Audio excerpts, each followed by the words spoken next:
kun hawaasa safariidha jechuudha. Hawaasa Mahucaarra Daasbooraa safarii isa jedhamu saniin irra jirra jechuudha. Amma kun gibbii bulee kana seenuu barbaanna. Kun amma mana dheengaddii kana diimaan kun miliyoona 3,200 gurgurameedha. Isin kun fooqota ijaaramaa jira.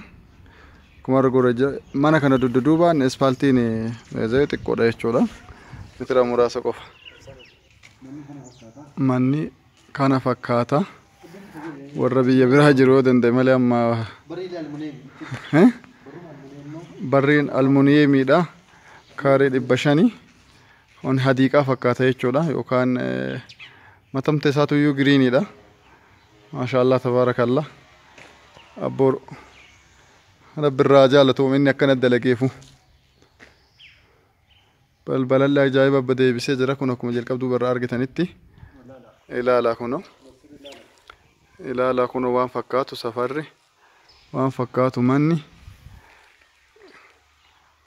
kaaree 500 irratti mana diizaayinii addaatiin ijaarameedha. Kun maali inni? Ichi mindinaat? Kun kilaasii addaati? Okay, kilaasii addaati. Ka hojjettoonni bultu. Ichi shinti beeknaat ichi? Waaw.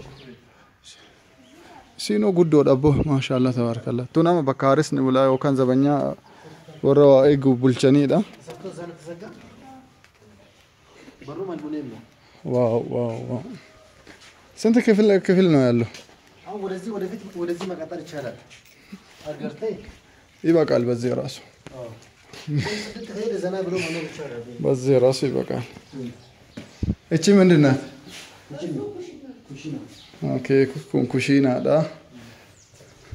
ቶናሞ ሂቃ ክፍሌዳ ሻወሪዳ ሻወሪ ቃት ጉረኒረን ኮኔ ሻወሪዳ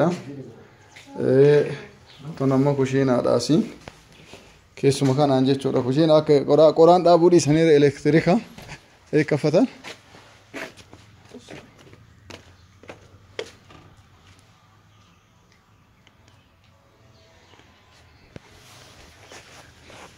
Manna gana guddate kun kutaa muraasa kan ta'an. Qoodiinsiisa. Asii kun kilaasii jetti. Asii kun kichini shinti beetiif shaawarii. የልጆች ክላስ ነው። ሳሎን ነው። ቀጥሎ ያለው መኝታ ነው። ይሄ ሻወር አለ። ውስጡ ሻወር ነው። አይ እዚህ ያለው በዛኛው ክላስ ነው። በዛኛው ክላስ ነው።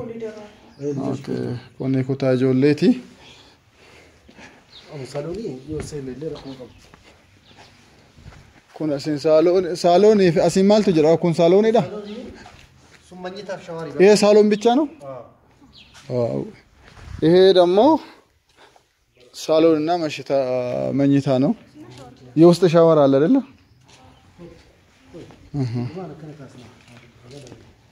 ኩኖ ሳሎን ነገ ጉደቱ ላላ ማሻአላ ተባረከላ ኩንም ኩኖ ሳሎኒዳ መጅሊሳ የቾዳ አከ ጉደቱ ላላ እነሆ ዋኑ መተ የቾዳ ኩና ሲነሞ በዚህ ይገባል እንዴ?